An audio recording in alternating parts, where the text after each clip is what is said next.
Starliner Media. Starliner Media presents Music Night at the Majestic with your host, Michael Boswell.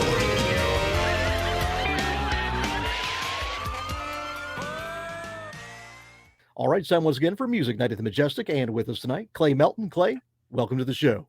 Hey, Michael, thanks for having me. Hey, it's good to talk to you. Tell me this: what is it about Texas that produces just some unbelievable music? Man, that's always a good question. I feel it's got to have something to do with the food. For me, whenever I was growing up playing, some of my first experiences getting to play in a quote unquote live setting was me and my buddy got a two-piece band together, drums and guitar, and we'd go play the local crawfish boils and block parties and stuff like that, and so all that good food and music, it all just comes together, and it's part of the community, and so I think, those things have always coincided a lot, growing up playing music in Texas. Yeah. Well, tell me this: how did you come to pick up the guitar in the first place? For me, it was here in Hendrix, like a lot of I was just gonna say. Let me yeah, guess, he's a big influence. not much has changed. Yeah, no, I mean, like a lot of guitarists, but I was about 10 when I heard him for the first time, and my dad put on his version of All Along the Watchtower in the car, um, and the solo just really blew my mind. And I had this like Toys R Us guitar I'd gotten a couple years before, and it was quote unquote electric and had a speaker underneath the strings where the pickups usually are, and you press a button and it turns on. It sounds electric. I was missing strings and all out of tune and stuff. So I hacked around on that for about a year. I'm sure my entire family was tired of hearing it. And so when I was about 11, I got my hands on like a knockoff Stratocaster, and went to town. Yeah. Tell me this: what was it specifically that had the impact on you here in Hendrix?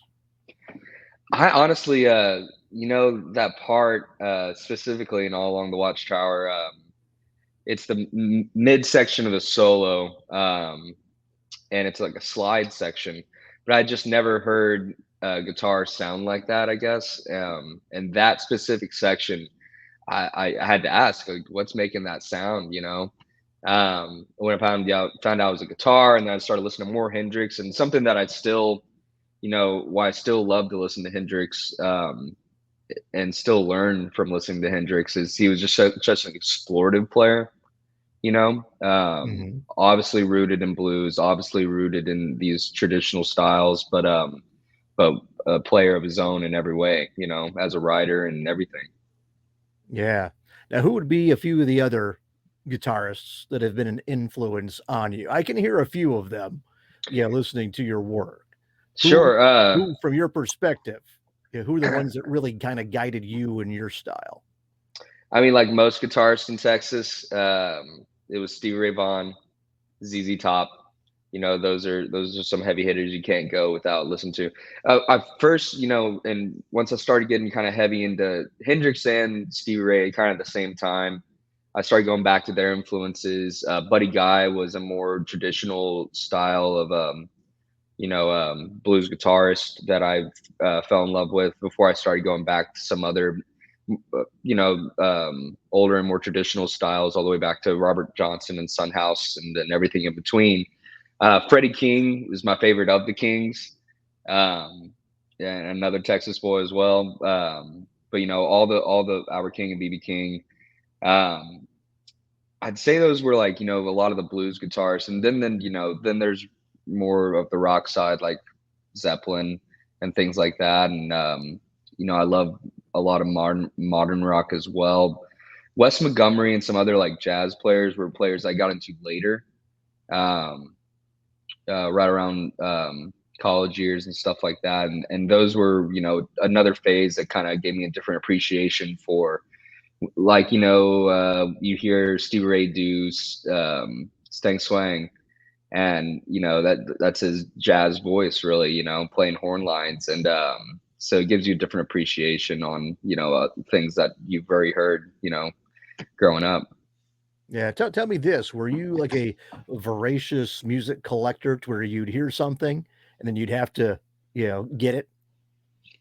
I was first just exposing myself to everything I could. My first and this was before I started playing guitar. My dad gave me his old cassette collection when I was a little bit younger, and it was a briefcase full of 50 or so tapes, and that had a lot of rock and roll, a lot of classic rock, classic country, and that was my first exposure to getting to choose the music that I wanted to sit with and also consume it like a full album. I've always grown up that way. I love listening to albums, from start to end and the sequencing and everything like that. Um, and so I think just spending time with music was so important for me, and it turned me into a huge. And that's why I really enjoyed going back in blues history and learning about those players and listening to them because I listened to music, I think the way I did growing up, it turned me into a huge music nerd and music history nerd, and I've always loved history anyways. And so learning about all that stuff really kind of fed both my fascination with style and as like a guitarist. Yeah. Well, what would you say it would be people would consider the most obscure album or tape that you listened to that influenced you? Um, Obscure is an interesting part of that question. I would say, there's things that like if people listen to the music that we have out, they'd be surprised that I would be listening to certain albums at home. I'll wake up some mornings and listen to. I love listening to the station WWOZ, which is a great radio station out of New Orleans. They put on Jazz Fest and everything thing like that.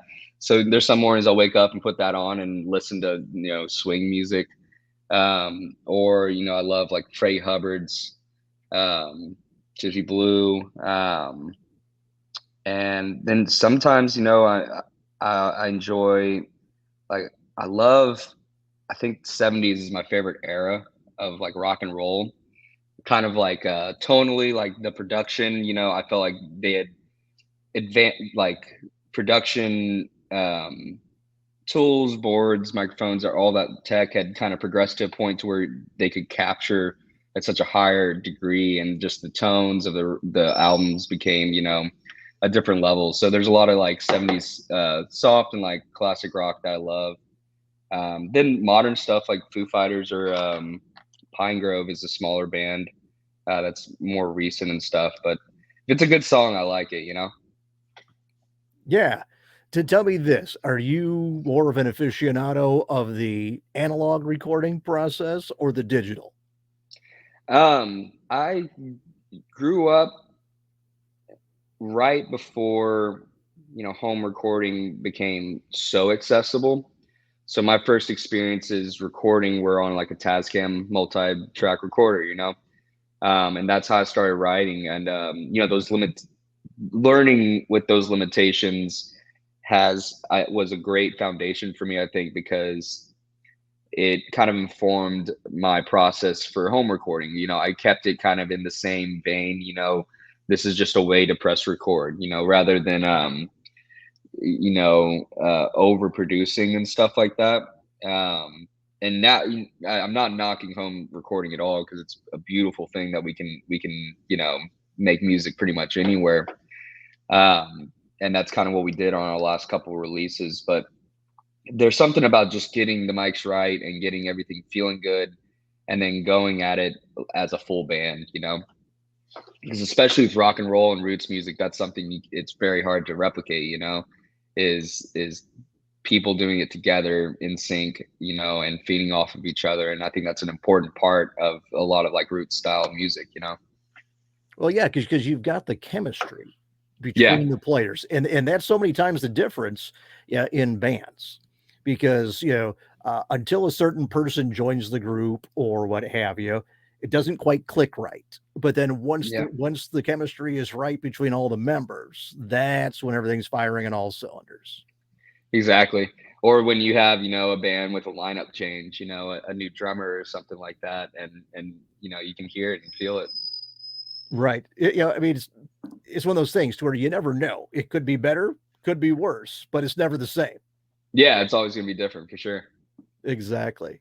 So tell me this: what do you find yourself listening to currently? Like I said, a lot of I've always been inspired by a lot of New Orleans funk and jazz and stuff like that. Um, Galactic, I love to listen to. Um, I was jamming Alan Toussaint's Southern Nights last night, which is just a fantastic record.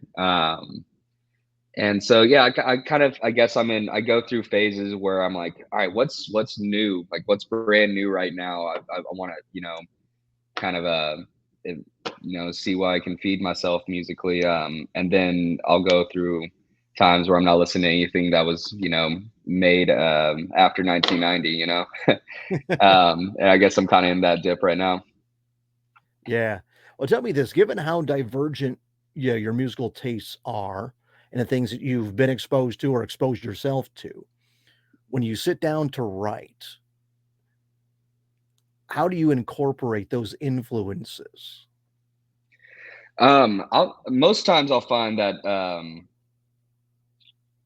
those influences will come out in ways that um, I may notice after the song gets written, or after it's on its way.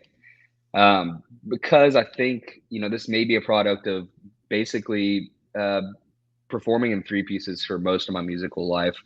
I've supported other groups and stuff and been just a guitar player in larger ensembles and things like that, which is fun in its own role. But I think, jamming as a three piece, like just kind of forms a specific voice, at least for my case. Sorry, that's my puppy dog. Um, and, uh, and so it never doesn't feel like something that it sounds and feels like us, like our song Runner. I was in a heavy meters phase, just going back to all those albums and loving the Leo Nocentelli's lines.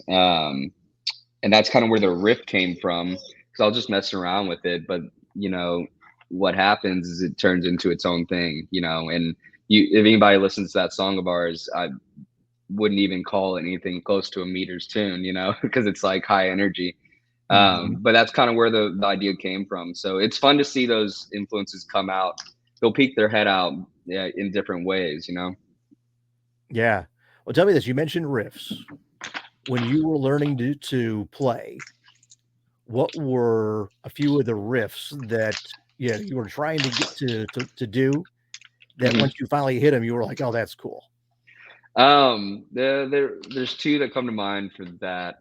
Maybe three, of course. The first song that I went to my guitar instructor, I did guitar lessons for about a year and a half, and around the age like 11. Um, and I asked him to teach me "Cocaine" by Eric Clapton, just because I liked the riff. I had no idea the connotation and stuff like that.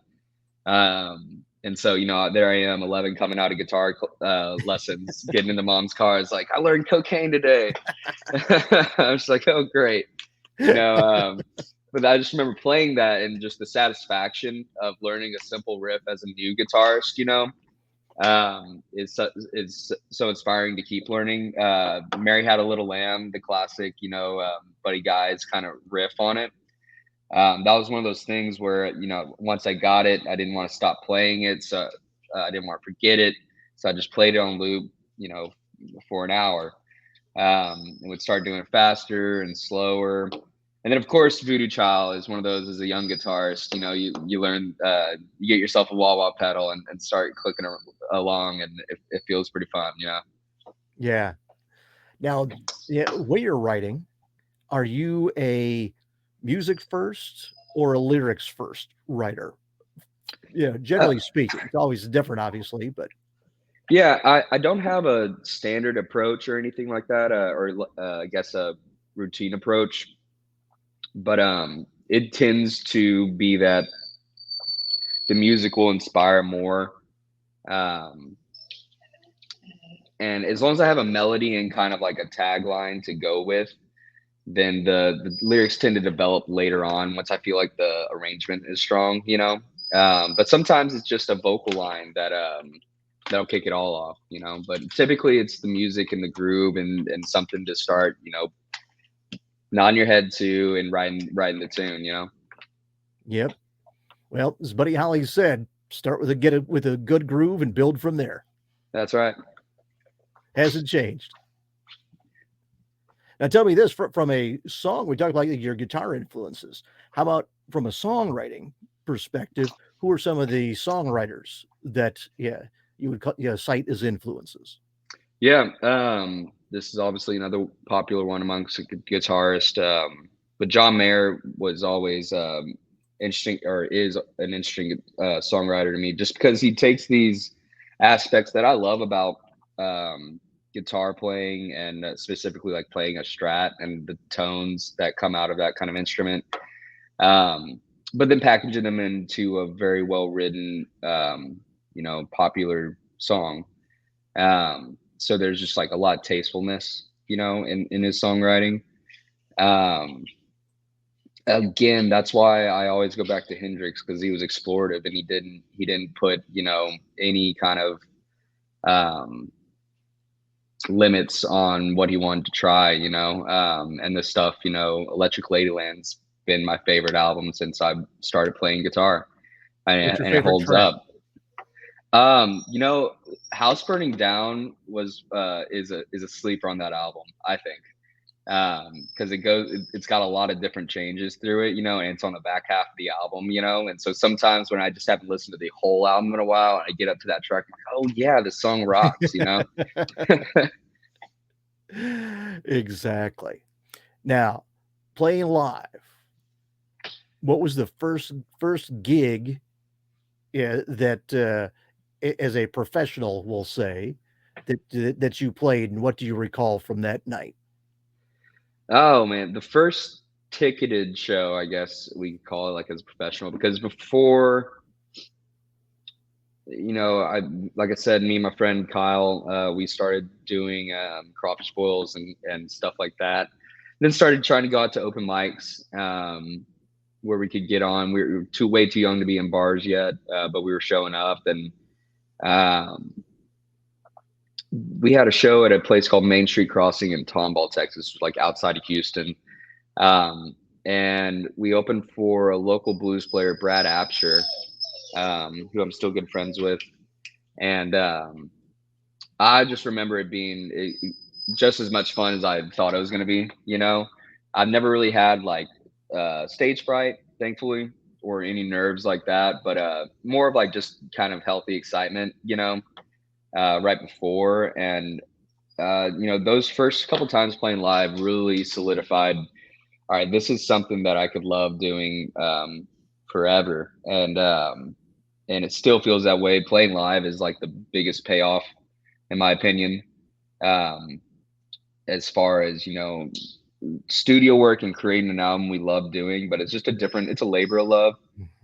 You put in the time and you get back what you put in. But a lot of our recording efforts have been for the purpose of getting out on the road and playing those songs, Right. Well, it's two totally different aspects of music. Yep. In the studio, that's the creative part of it, but without the feedback from the audience. So now it's very much an internal creativity, as opposed to playing live, where you can feed off the audience.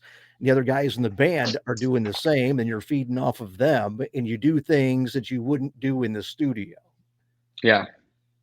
And then that's kind of, with our song Runner, we first released it on our album Live in Texas, as a new song to our fans. They hadn't heard the studio version yet, because there wasn't one. And we toured it for a year, and got, a lot of great positive feedback, and also just, that kind of subconscious, night after night, you see what the crowds routinely respond to.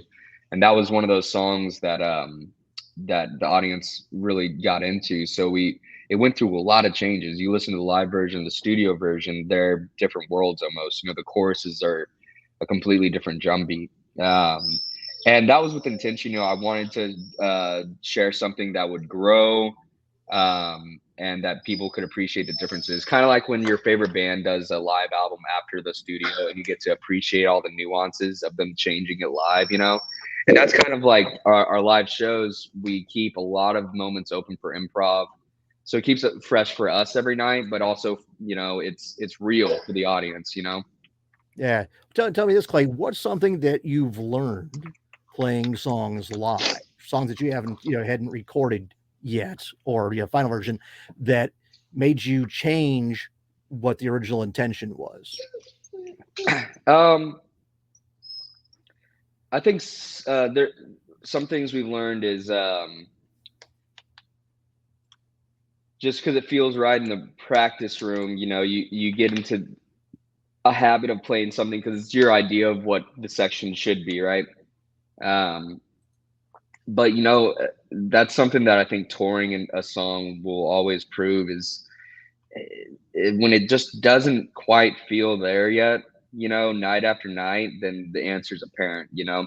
And that's kind of like when we're working in the studio, we have a very big like, let's just try it instead of talking about it, and you know, play it back, and the answer will be right there. As opposed to, you know, somebody having an idea, not everybody's on board, so we got to talk about why we got to try it. You know, it just the music doesn't lie, and so in live and in studio settings, you get to you really just listen to it back, and you'll know what's up. Yeah, exactly. Well, tell me this. We've kind of focused on your guitar playing up to this point. However, your vocals. At what point did you start focusing on being the lead vocal guy? From I was singing age 12, you know, when we were doing those crawfish boils and block parties. It was just my friend on drums. I was playing guitar and singing, doing stuff like ZZ Top and things like that. But I was not a born singer. Like I knew then I was struggling with it, but I liked to do it. I was already writing songs and wanted to sing them. So part of it was just like, all right, I want to do this, and I know I'm not where I want to be yet. So I just kept practicing it like an instrument, you know. Come here, buddy. Sorry, that's my puppy dog's wandering out. But he just wants a cameo. That's all he wants. Yeah, it's he does like the attention. No, we're at the beach. We're at the beach this week, and he wants to go run around on the waves. But really, I would say there was a big change. I had this like emergency tonsillectomy in 2019, 2020, where they said, hey, these got to go because yada, yada, yada, medical stuff. And so I did not know at the time, but I found out, you know, soon after that singers really have to retrain their voice when they get taken out. There's more room in your airway, which means that, you know, where I was usually pushing my diaphragm a lot to push out a certain amount of air to hit a note, now I didn't have to push as much. And so you're basically sharp on all your notes. And so it took a while, and I was afraid, you know, my tonality would change and things like that. And honestly, I felt like it freed me up a lot, and gave me a lot of control. I would say that I think focusing on like jazz guitarist, and I went to community college for about a year and a half when I still hadn't found anything I wanted to do in college or a major. And I just took all the jazz courses I could. I did jazz combo and ensemble and theory and all that stuff. And then whenever those classes were up, I'm like, man, I still don't think college is going to help me play on a stage. So I got out of there. But those years did a lot as far as informing, you know, using my ear and singing horn lines for my guitar playing and like vocally, you know. And so I think the biggest thing for vocals with me has always been treating it like practicing an instrument. Oh, the voice is an instrument. 100%. You know, so now vocalists, who would you cite as vocal influences? Oh man, once again, Freddie King. He just, you know, he's just yelling into that mic, and I just always loved, you know, the sincerity. And And that's something I've always loved about blues vocalists is, you can hear a band perform the form of, the thrill is gone. But if they're not feeling it, if they're not putting themselves into it, it can really fall flat. And that can be true with a lot of blues songs, being that they, utilize a lot of the same arrangements. And so what makes the difference really is somebody putting everything into it, and those are the vocalists I've always gravitated towards. Like I said, Freddie King, Stevie Ray Vaughan is an underrated vocalist. I think he had a great touch of both, the intense, harsh, Texas Ice House blues vocalist, but also like with some soul, some silkiness, a lot of Motown. I listened to growing up as well. I forgot to mention that earlier. Marvin Gaye, Sam Cooke, a lot of stuff like that. A lot of R&B vocalists were pretty heavy influences. Yeah, well, the thing about blues vocals is it brings truth to the music. Yeah. Doesn't matter whether you're straight up blues or you're blues rock or what have you. Yeah. Same, for true traditional country and R&B and soul. Yeah. That there is an element of realism that brings believability to the words being said. Yeah. I mean, it's raw emotion, and it's something that can't be faked, that's why I think, you look at, there's so many great vocalists out there, and a sign of a great vocalist is being able to take a song that they didn't even write themselves, but make you believe that that's their story, and then that's their truth, it's a talent, Yep. Well, I think that's why so many really good singers are also good actors. Yeah, that's a great point. So now we've talked about playing live. You guys going to be out on the road? Yeah, we just wrapped up. That's why I'm sitting down here on Galveston Island, which is right outside of Houston, Texas, where I live. Taking some well-earned alone time. We just got done with about a month-long run in the Northeast, and that was the last long run of the year. We've been out a lot this year, and it's kind of been our first year balancing writing for the new album and touring at the same time, which is great because kind of back to the conversation we were having about taking songs out in front of audiences and learning from them that way. We've been able to take new material out in front of audiences. So we're getting in the studio at the end of this year and going to be out pretty heavy next year. So we'll be all over the place. Good deal. Well, hopefully you guys will come through the Chicago area. Yeah, love to. We should be back at Reggie's sooner than later. We played up there for the first time this last month, and I had a great time. Yeah, Chicago's a great music town. Yeah, my sister just moved up there too. She's got my first nephew is living up there too. So hopefully we'll be hanging around a lot more. Good deal. I'll tell you what, Clay. Is there anything else that you want to make sure we mention here before we bring things to a close? No, just you can find our music online everywhere. Social media is Clay Melton Music, and then all our tour dates, merch, and music is at claymelton.com. All right. Well, good deal. Well, on that note, we'll bring this one to a close. Clay, I want to thank you for joining us here. I appreciate it, Michael. Not a problem. All right, everybody, have a good night. Cheers. This has been Music Night at the Majestic with Michael Boswell. If you enjoyed this edition of Music Night at the Majestic, follow us on Facebook, YouTube, Twitter, Instagram, and at musicnight.net. Music Night at the Majestic is a copyright production of Starliner Media. Any use of the accounts and descriptions of this program, its audio or visual content, without the express written consent of Starliner Media is prohibited. Thank you for joining us this evening.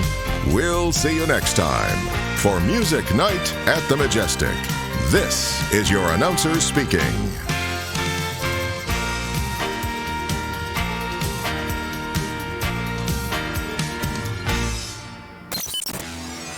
Starliner Media.